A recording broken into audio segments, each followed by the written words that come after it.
everyone needs to be strengthening their core, knowing basic low-level core exercises is important. Let's start with foundational core activation exercises, the deep, gentle groundwork for spinal stability and abdominal control.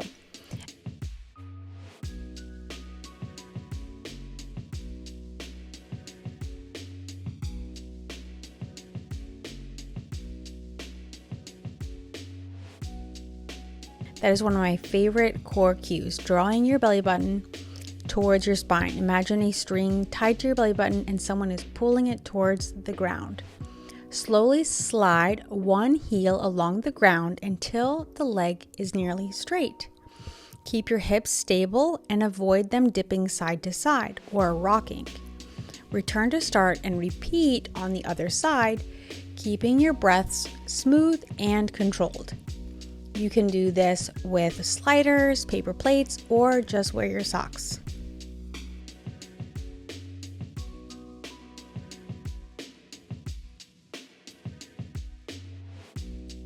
Supine toe taps. Again, start with your hips and knees bent to 90 degrees. You are lying in supine or your back flat on the floor or a mat, a bed, however you're comfortable. Now bring your feet slightly off of the ground. Brace your core and ensure that your spine stays neutral with no excessive rounding forward or backward. Slowly lower one leg until your toes gently tap the floor. Exhale as you lower and inhale as you lift back up. Move slow and with control, making sure you're mindful of your core and your posture. Avoid using momentum for the movement and do not allow your back to excessively arch.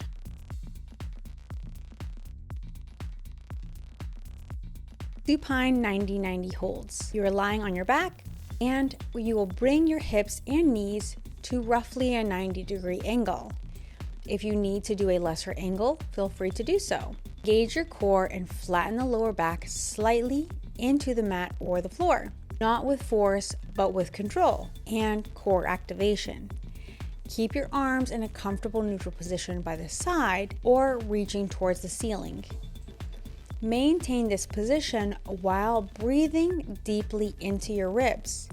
If your back starts to arch, reset and slightly reduce the leg angle until you can hold proper control. Repeat this movement at a tempo that is comfortable for you. Maintain your attention on your core and the movement of your hips rising and falling from the ground. Supported leg lifts. Lie flat with one knee bent and one knee straight or extended. Place your hands under your low back or beside you for light support. Engage your core before lifting by drawing your belly button towards your spine. Begin to lift your leg about 12 to 18 inches from the ground. As best as possible, keep your back still. Avoid arching or pushing into the mat. Lower the legs slowly, focusing on smooth, controlled movement throughout the entire range of motion.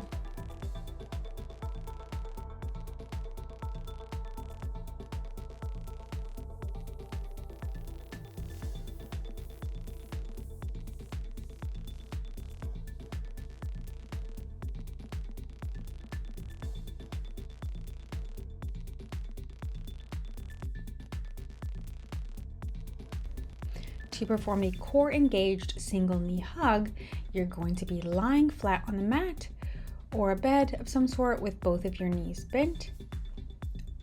Engage your deep core before moving. Gently bring one knee towards your chest using your hands. Keep your pelvis and lower back stable. Avoid rocking or flattening your body completely. Exhale as you hug the knee in and inhale as you return to the starting position. Continue to repeat this movement as long as it feels good to you, focusing on your core engagement and your breaths. The more you contract your abs without too much aggression, the more you'll get out of the movement.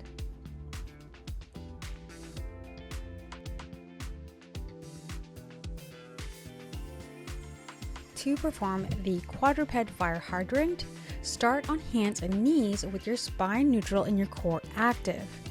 Lift one knee out to the side without twisting your pelvis or shifting your weight excessively. Keep the movement as small as you need it to be and control. Do not swing or use momentum to lift the leg. Exhale as you lift and inhale as you lower. You should feel your glute engage while your core works to stabilize your trunk. If you can't get on all fours, you can do this from a kneeling position or even sitting or even standing. Just move at a pace that's comfortable to you and modify as much as needed. Focus on activating your glutes and engaging your core. Simply switching to the other side, again starting on hands and knees if this position is comfortable for you. Try to keep your spine neutral, not overly arched with an excessive lift of your back or a sagging of your tummy. The core should be active. Again, lift one knee out to the side without twisting your pelvis or excessively shifting your body weight in either direction. Try to keep your alignment neutral. The movement can be as small as you need it to be.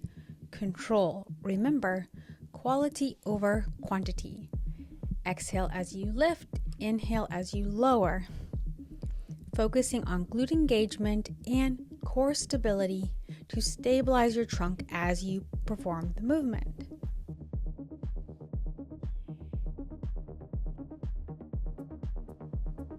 To perform the bear exercise, this movement will involve you bracing your core and hovering your knees up off of the ground. Begin in quadruped position with your toes tucked under. Engage your core and lift your knees about an inch off the floor. Maintain a flat back and a neutral spine. Flat back. Avoid arching or rounding as in previous exercises. Keep breathing deeply in your belly, your diaphragm. Don't hold your breath. If you can hold the position for up to 20 or 30 seconds, go for it, but break it up as much as needed. You should feel deep abdominal and shoulder stability work without strain in your joints or your core. This is a tough one. To perform the cat-cow, begin on all fours with your hands under your shoulders and your knees under your hips. Inhale as you arch your back gently, lifting your chest and tailbone towards the ceiling. Exhale as you round your spine, drawing your belly button up and tucking your pelvis under. Remember, please move with intention and control. Slow and steady movements, focusing on segmental movement through the spine. Avoid forcing the range. Let your breath guide the movement for smooth mobility and control.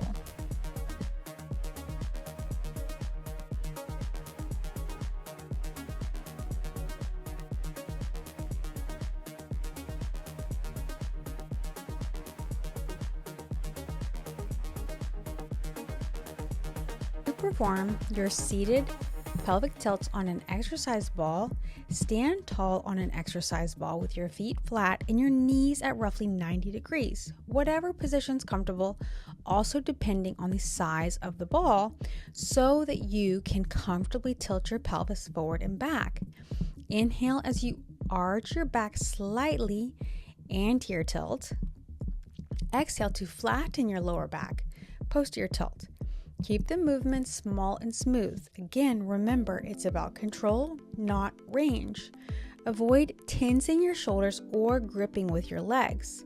Focus on moving the pelvis under with control and maintaining your relaxed, focused, and intentional breaths.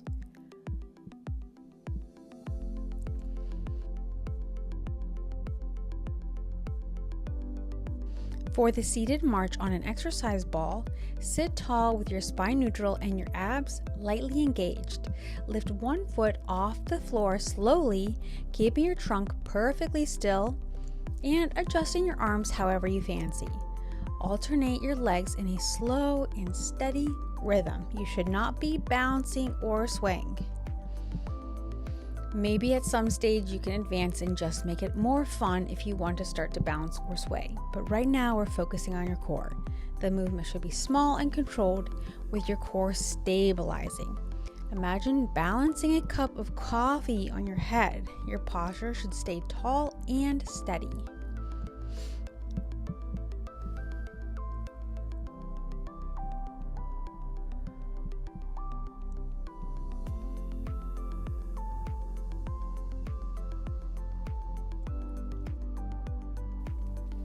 Now performing a tall kneeling reach back, you're going to engage different parts of your core to include your obliques and more of your rotational muscles. You're still going to be kneeling and using your glutes and core to stay upright and balanced. Again, move with intention and control. No momentum-based movement or wobbling. Move in a range that's comfortable to you and that you can maintain while using your core. Do not sag in your core or overly arch forward or backward in your spine. Reach back to engage your core and your obliques, really working that core musculature and even now your legs.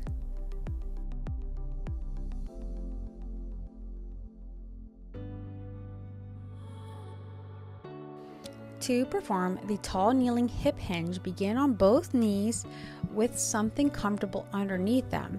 Your torso should be tall, and you can elect to have your hands on your hips or out in front of you. Engage your glutes and your core before initiating movement. Shift your hips down and back while keeping your spine neutral and your ribs tucked. Exhale as you return to the upright position by squeezing your glutes.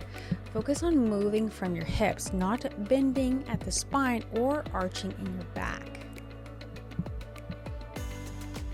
As you advance, you can do this on a balance disc or even add resistance band or weights.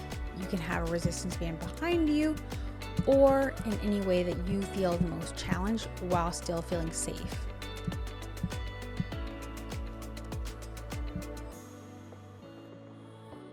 Draw your belly button inwards and contract your abdominal muscles to stabilize your torso.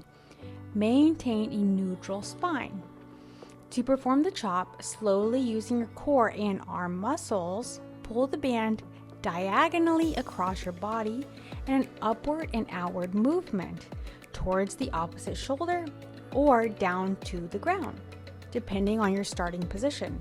Say from the right hip to the left shoulder. The movement should originate from your trunk, not just your arms. Slowly and with control, returning to the starting position. Maintain tension on the band throughout the movement. Complete all of your repetitions on one side before switching the anchor point to the other side or turning to the opposite direction.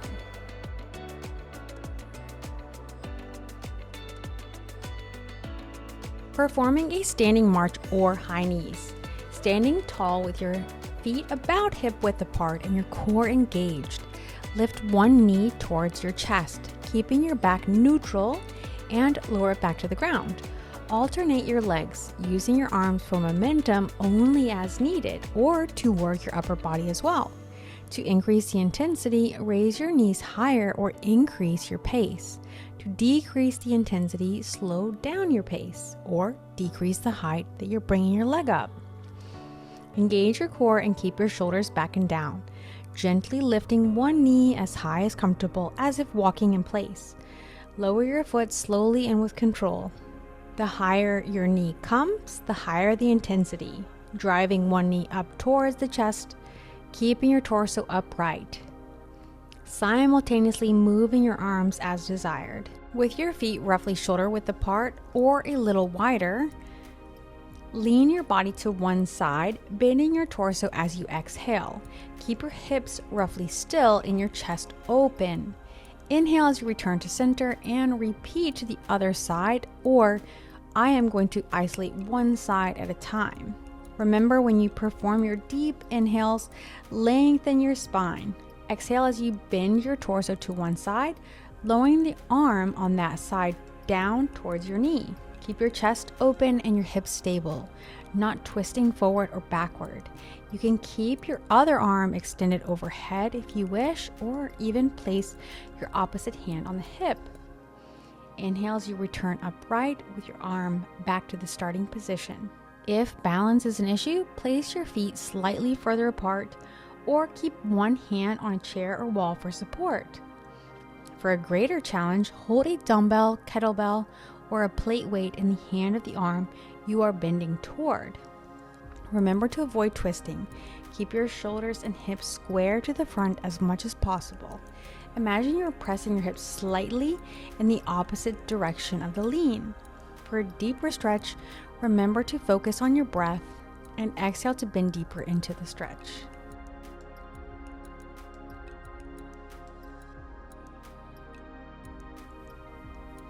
Remember that your core should be gently braced, sliding one hand down your thigh as you bend sideways from your torso. Keep your shoulders and hips square and avoid leaning forward or backward. Again, exhale as you return to center, engaging your obliques. Move with control, feeling both sides work to stabilize your spine.